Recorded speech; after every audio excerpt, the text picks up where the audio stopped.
سوال بھی میرے پاس موجود ہیں۔ امتیاز آپا، آپ تشریف فرمائیں، ارشاد فرمائیے گا کہ جس طرح سے رسول خدا صلی اللہ علیہ وسلم کا ارشاد ہے کہ جو لوگوں کا شکریہ ادا نہیں کرتا وہ اللہ رب العزت کا بھی شکر گزار نہیں ہوگا، ارشاد فرمائیے گا اس قول کی کچھ وضاحت ارشاد فرمائیں۔ شکریہ زینب، بے شک نبی کریم صلی اللہ علیہ وسلم کا فرمان مبارک من لم یشکر الناس لم یشکر اللہ، کہ جو لوگوں کی قدر نہیں کرتا، ان کا شکر نہیں ادا کرتا، وہ اللہ کی بھی شکر گزار بندوں میں شامل نہیں ہو پاتا۔ دیکھیے یہ قدر شناسی جو ہے یہ انسان کا بڑا اعلیٰ وصف ہے کہ دوسرے کی قدر کرنا، اس کے احسان کو ماننا۔ انسان ایک معاشرتی حیوان ہے، وہ انسان اس دنیا میں آنکھ کھولتا ہے تو سب سے پہلے اپنے والدین کو دیکھتا ہے۔ آپ دیکھیے تو اللہ نے، اللہ کے حبیب نے تاکید کی ہے کہ والدین کے ساتھ حسن سلوک سے پیش آؤ۔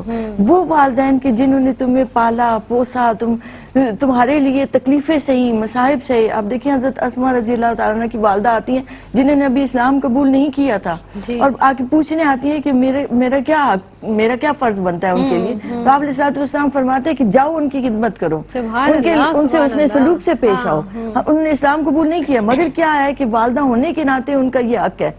تو اسلام نے والدین کا حق پہلے رکھا ہے، تو بچہ جب آنکھ کھولتا ہے تو اپنے گرد والدین کو پاتا ہے، اپنے رشتوں کو پاتا ہے۔ اب وہ بچہ جو بڑا ہوتا چلا جاتا ہے، اگر اس کا قلب سلیم اور اس کا ماحول اور اس کی تربیت ہوتی چلی جائے تو اس کے دل میں والدین کی قدر آتی ہے، وہ عزت اور احترام کرتا ہے۔ پھر اس کے بعد آپ دیکھیں وہ تربیت کے لیے اساتذہ کے پاس جاتا ہے، اور انہی اساتذہ کا اگر وہ احترام کرتا ہے، عزت کرتا ہے، تو اس کے پاس علم کی قدر آتی ہے، اس کا علم نفع بخش ہو جاتا ہے۔ اور جبکہ اس کے برعکس جو اپنے اساتذہ کا ادب نہیں کرتے، ان کا احترام نہیں کرتے، ان کے علم سے نفع بخشی چلی جاتی ہے۔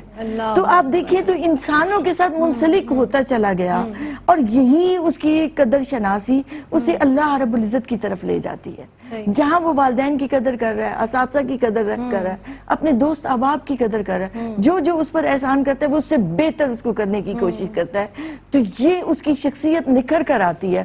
جب انسانوں کے ساتھ اس کا ایسا رویہ ہوتا ہے، یہی رویہ اس سے بندگی میں کمال تک لے جاتا ہے۔ دیکھیں بندگی میں اور شکر گزاری میں حسن ادب یہ ہے کہ اپنی طویل عبادت کو بھی قلیل سمجھنا، اور اس کی قلیل عطا کو بھی کثیر سمجھنا، کہ میں اس نعمت کا حقدار نہیں تھا جتنا مجھے عطا ہوا۔ فَبِأَيِّ آلَاءِ رَبِّكُمَا تُكَذِّبَانِ، تم اپنے رب کی کس نعمت کو جھٹلاؤ گے؟ تو شکر گزاری یہ کہ قلیل نعمت پر بھی بار بار شکر ادا کرنا، اور شکر بھی ایسا کہ جو زبان سے بھی ہو، دل سے بھی ہو، اپنے اعضاء سے بھی ہو، ارکان سے بھی ہو، افعال سے بھی ہو، عادات سے بھی ہو، اور یہ بندہ سیکھتا ہی معاشرے سے ہے۔ آپ کو معلوم ہے کم ظرف انسان کون ہے؟ کم ظرف انسان، گھٹیا اور ادنا پن والا وہ ہے، ہم کہتے ہیں نا فلاں شخص کمی ہے، تو کمی اس کی عادات سے ہے، جس نے دوسرے کے احسان کو مانا نہیں، تسلیم نہیں کیا، بلکہ اسی کی جڑیں کاٹنے لگ گیا۔ یہ در حقیقت ادنا پن ہے، گھٹیا پن ہے، اور اعلیٰ ظرف وہ ہے کہ جب کوئی اس پر کرتا ہے تو اس سے بہتر اس کے لیے کرنے کی کوشش کرتا ہے، اور یہی جو لوگوں کی قدر شناسی ہے یہی اسے رب تک لے جاتی ہے۔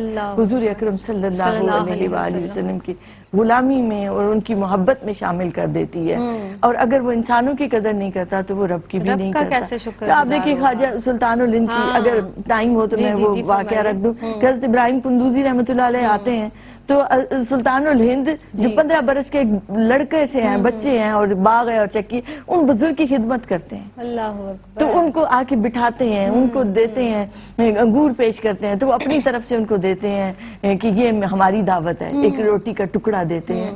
تو اب ہمارے آج کے بچے دیکھتے ہیں تو وہ خشک روٹی ہے، ہم کیوں کھائیں، مگر انہوں نے قدر کی کہ بزرگ مجھے اتنی محبت سے دے رہے ہیں، فوراً انہوں نے اس کو نگلا، اور اپنا باطن روشن ہو گیا، ان کا قلب و باطن منور ہو گیا۔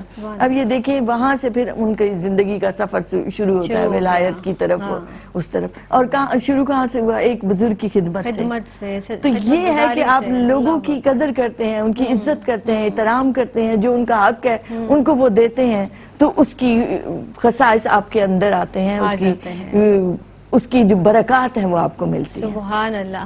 یعنی ناشکری جو ہے ناظرین محترم، کفران نعمت بھی ہے. یعنی جب آپ کے اوپر کوئی احسان کرے، کوئی آپ کے لیے کوئی ایسا کام کرے، اس کو کم از کم اپریشیٹ تو کریں، اس کو اپنی زبان سے اس کا شکریہ تو ادا کریں. آپ اس کے احسان مند تو ہوں، احسان فراموشی نہ کریں، کم از کم احسان مند رہیں اس شخص کے، اور اپنے الفاظ سے، اپنے انداز سے، اپنی محبت سے اس کو یہ بتائیں کہ اس نے ہمارے لیے کچھ کیا ہے. تو کیونکہ شکر گزاری اللہ رب العزت کو پسند ہے، تو اللہ رب العزت نے وعدہ کر لیا کہ تم شکر گزار بنو گے تو میں تمہیں اور دوں گا. جب لوگوں کا شکریہ ادا کرنے کی عادت ہوگی تو اللہ کا شکر گزار بھی ہم بنیں گے، اللہ کا شکر بھی ادا کریں گے. ہر چھوٹی چھوٹی نعمت، وہ کسی بزرگ نے فرمایا نا کہ اللہ کی نعمتیں کھاتے کھاتے میرے دانت ٹوٹ گئے. یعنی آپ بچپن سے لے کے اب تک اگر تصور کریں کہ اللہ نے آپ کو کیا نہیں دیا، اور آپ گننا چاہیں تو شمار نہیں کر سکتے ہیں. ایک وقفے پر جناب ہمیں جانا ہے، حاضر ہوتے ہیں اس وقفے کے بعد.